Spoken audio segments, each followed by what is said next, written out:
bienvenue sur Bloc Moteur, vous êtes avec Alex, on se retrouve aujourd'hui pour une nouvelle vidéo. D'ailleurs, si vous aimez bien notre contenu, pensez à vous abonner à la chaîne YouTube, à activer les notifications, ça fait toujours plaisir, ça nous soutient et ça nous permet de vous proposer toujours plus de contenu. Comme vous pouvez voir, plus on se développe, plus on essaye de faire de nouvelles choses. Les accès au mondial de l'automobile, c'est grâce à vous.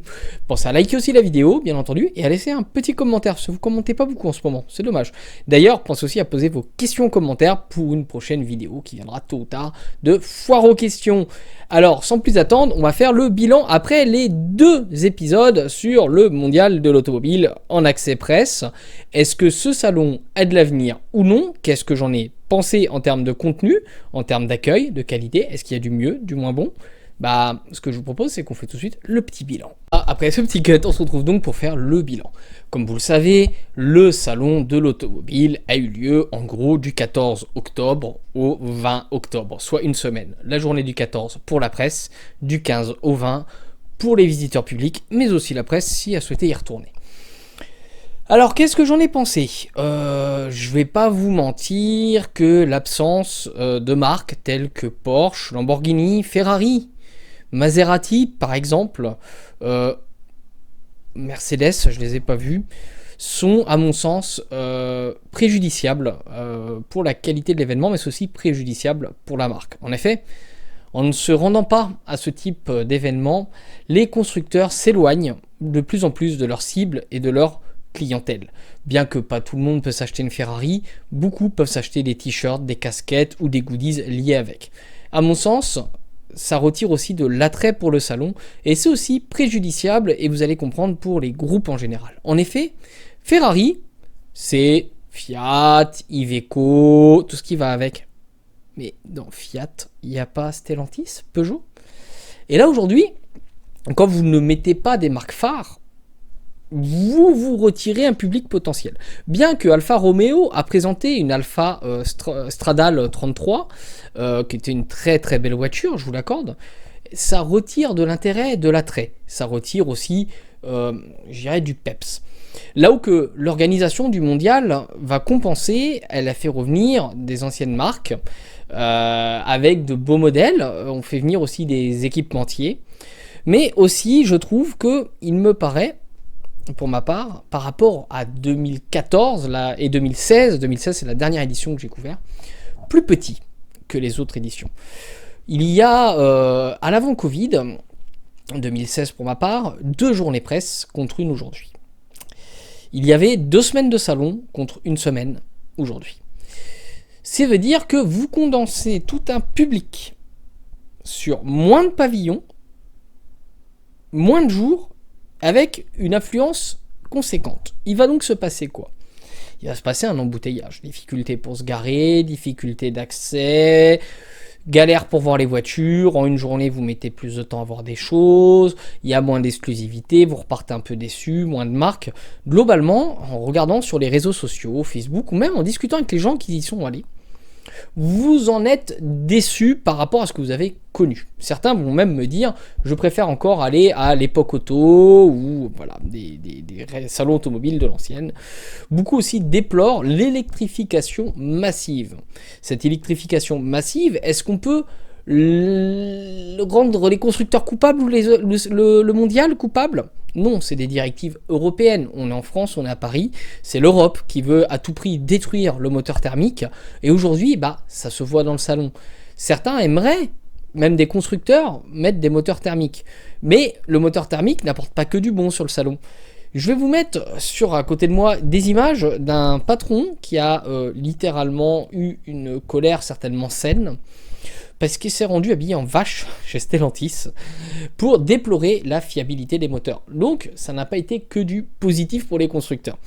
Alors, vous allez me dire, oui, c'est dommage, on entend beaucoup de négatifs, mais j'ai pas fini sur le négatif et après je vais venir au positif. Le négatif aussi, donc c'est cet attrait qui réduit, les coups de gueule, la médiatisation, les réseaux sociaux qui jouent pas forcément en faveur de ça. La presse, lorsque j'y allais, moi à l'époque, la presse, on avait un traitement, un accueil un petit peu plus qualitatif, avec vraiment un bureau à l'avant-entrée des pavillons. On avait un plan du salon avant de rentrer. Moi, je suis rentré dans le salon, dans le pavillon 7.1, je n'avais pas de plan, je ne savais pas par où sortir, j'ai passé du temps à le chercher. Et quand vous perdez du temps sur un événement comme celui-là, vous perdez de la possibilité de faire du contenu, ce qui est vraiment dommage. Ça va, j'ai anticipé, je suis arrivé de bonne heure, 8h20 sur place, pour une ouverture à 8h. Je suis plutôt content parce que ça bouchonnait pas mal. Et là où j'ai été aussi déçu, et ce qui pousse à aller un petit peu plus vite, le parking à l'époque, en tant que presse, vous aviez ce qu'on appelle un contre-marque, ce qui vous permettait de sortir gratuitement. Et là aujourd'hui, quand vous y allez, bah vous payez votre emplacement de parking, 20€. Bon, c'est pas grand-chose, vous allez me dire. Mais vous couvrez un événement, vous leur faites donc de la pub. Nous, sur la chaîne YouTube, pas vous mentir que c'est pas ce qui nous fait vivre. Donc pour vous proposer quelque chose, et le Mondial qui loue le parc des expos, et donc le parking qui était sur le parc des expos, qui est certainement lié dans le packaging, et ben vous le payez. C'est un petit peu dommage. Heureusement, les constructeurs, eux, ont continué à offrir le café, les croissants, les petites viennoiseries, le matin, c'était sympa, ça laisse quand même un esprit convivial. Mais là, cette année, j'ai eu l'impression qu'on était plus proche d'être des visiteurs privilégiés que d'être des médias. Voilà, ça c'est un ressenti global. Donc ça se ressent sur la couverture du salon. Est-ce que vous, vous en avez après en retour? Parce que la presse, si elle est traitée d'une façon un peu plus différente, elle va pas forcément faire que des éloges et vous donner envie d'y aller. Mais moi j'ai envie de tirer le positif, de ne pas m'en tenir qu'au négatif de ce salon, parce que pour moi il y a eu du positif. Le premier point positif, c'est les stands comme RMC, qui en ont profité pour faire des annonces liées à leurs émissions automobiles, avec le trio d'animateurs pour Top Gear France qui remplace Villebrequin, un très beau trio au passage. Un magnifique stand aussi de Movie Car Central qui ont proposé quelque chose vraiment de magnifique, et rien que pour ce stand, moi je vous le dis, ça valait le coup d'y aller. La Lamborghini de Pog qui était présente, mais aussi des constructeurs anciens qui refont des véhicules, et la découverte des marques chinoises. Vous savez, ces marques qui sont tant décriées, qu'on veut taxer sur l'import, etc. Sachez que sans ces marques chinoises, vous pouvez allègrement retirer un pavillon. Alors juste avant, je vous dis que ça manquait de pavillons, et sans les Chinois, on retire un pavillon. C'est dommage. Et j'ai été, moi, pour ma part, étonné de la qualité de finition des véhicules qui ont été proposés par les marques chinoises. C'est pas mal. L'accueil était pas mal chez Lip Motor, si je dis pas de bêtises dans le nom, la marque de Stellantis. L'accueil était vraiment sympa. Alors, je vous donne une petite info off. Il se dit que, parce que c'est un adhérent qui m'a prévenu, j'ai fait ma petite enquête suite à ça, les actionnaires chinois vont devenir majoritaires chez Stellantis tôt ou tard. Et donc Stellantis va devenir chinois. Et donc c'est presque rassurant de voir que Lip s'est investi sur le mondial de l'auto à Paris. C'est rassurant pour le marché français. La marque qui a vraiment joué le jeu, et pourtant je ne suis pas le plus grand fan de cette marque, c'est Renault. Renault qui ont proposé la R4, la R5, la R17, la nouvelle Twingo, l'emblème, enfin je vous en passe, mais il y en avait tellement de nouveautés, on ne savait plus où donner de la tête. Et là, rien que pour une marque, je me suis dit bravo, chapeau, parce que à eux seuls, ils représentent limite 20% du salon, quoi. Enfin, waouh, les staffettes aussi, avec ces rétros en guise avec des caméras, vraiment, voilà. Et on a pu découvrir les nouveautés de demain.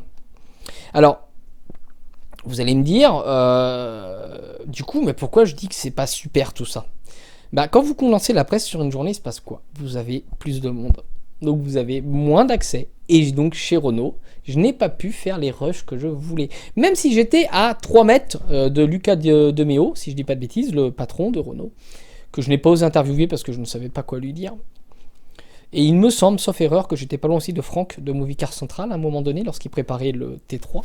Je crois que c'est lui, à confirmer. Je vous ai rien apporté d'extraordinaire. J'aurais été poser des questions à Luca de Meo, il y avait tellement de monde, j'aurais fait comment? C'était pas possible, c'était trop chargé. Les conférences de presse, vu que c'était condensé, c'était beaucoup en anglais. La Citroën Ami dévoilée principalement en anglais sur le mondial de l'auto de Paris. C'est un peu dérangeant quand même. Enfin voilà, je pense que vous l'avez vu dans la vidéo de la partie 1. Bon, globalement, je dirais que le bilan, c'est pas mal, mais peut mieux faire. Alors, est-ce que le salon de l'automobile est mort pour autant? Non. parce qu'ils font mieux. 500 000 visiteurs en 5 jours, c'est beau. Hein. Ça fait 100 000 par jour. Je vous laisse imaginer le débit. C'est beau. Est-ce qu'il y a besoin d'un mondial de l'automobile à Paris ? À Paris, je sais pas, mais en France, oui. Pourquoi je vous dis à Paris, je sais pas ? Parce que Paris veut tuer la voiture. De toute façon, la mairie de Paris se bat pour faire un lobbying, une pression pour tuer l'automobile. Donc je doute que le salon de l'automobile ait sa place à Paris, quand pour se rendre, nous journalistes, au mondial pour vous le couvrir, j'ai dû moi-même emprunter une voiture qui était éligible aux critères pour me rendre à l'intérieur, parce que... Enfin, vous voyez un peu le bordel, vous voyez le délire. C'est-à-dire que la liberté de la presse est bafouée par les mesures de Paris. Notamment, hein, les mesures de Paris, bien aidées aussi par l'Europe, enfin je vous passe les détails. Du coup, est-ce que ça a de l'avenir ? Oui. À Paris, je suis pas sûr. Est-ce que c'est négatif ? Non. Il y a de la progression, le Covid leur a fait mal. Laissons-leur encore 2 éditions pour vraiment porter un jugement final. Est-ce que le thermique tel qu'on le connaît est mort ? Je suis pas sûr. Il reste à espérer que les constructeurs fassent leur retour un petit peu en force et gueulent un peu et remettent un peu de thermique sur la scène. Et puis qu'ils participent au salon, qu'ils fassent leur com, qu'ils y aillent à la rencontre des gens pour convaincre, pour dire l'électrique, nous on estime que ça a du plus, du moins. Voilà, il y a des constructeurs qui sont contre l'électrique. On voit d'ailleurs, ça crée du chômage, l'usine Fiat des 500 électriques à l'arrêt. Enfin bref, je vous passe tous les détails. On va me dire que je suis un boomer anti-écologie. Non. La preuve, je vous ai fait, je pense, de beaux roches sur les véhicules électriques et j'ai même vanté les mérites de Renault qui n'a proposé quasiment que des modèles électrique. Donc oui, ça a de l'avenir. Est-ce que ça va être facile pour les organisateurs ? Non. Si j'avais des conseils à donner, peut-être déjà répondre plus tôt sur les demandes d'accréditation, parce que quand vous la prenez à la dernière minute, faut s'organiser. Peut-être d'être un peu plus souple pour la presse sur les jours. Peut-être 2 jours de presse, ce serait mieux qu'une journée. Peut-être 2 semaines pour les visiteurs, ce serait mieux. Et peut-être revoir les politiques d'accès aux constructeurs, parce que là, ça manquait quand même de monde, quoi. Il y a peut-être un souci dans l'énoncé, et c'est dommage, parce que du coup, ceux qui en font les frais, c'est vous, c'est nous, c'est les passionnés. Bon, j'espère que cet avis vous a aidé. Maintenant, du côté journaliste, ce que j'ai voulu vous montrer dans les 2 épisodes, c'est des rushs où on voit les voitures de plus près. Grâce à l'absence de monde, notamment chez Movie Car Central, vous l'avez vu. Pour ceux qui n'ont pas eu la chance de pouvoir s'y rendre aussi, j'espère que ça vous a fait plaisir, que ce live, j'ai fait aussi un live sur place, que le live vous a fait plaisir. Ça a été beaucoup d'efforts et de moyens mis en œuvre. Faut savoir que les 2 vidéos que vous avez eues en ligne, ça représente à peu près 10 heures de travail. Celle-là, c'est du one shot, donc ça va aller vite. Et le côté presse, ça vous montre aussi qu'il y a des conférences de presse, il y a des obligations, il y a tout un protocole. Et en fait, quand vous retrouvez le même contenu sur 2 sites différents, c'est pas qu'ils se copient entre eux, c'est qu'en fait, on vous balance une conf de presse, certains mettent le micro, c'est typique, c'est courant, puis ils remettent le même contenu. Voilà, vous avez bien vu, à la Citroën Ami, il y avait tout le monde autour.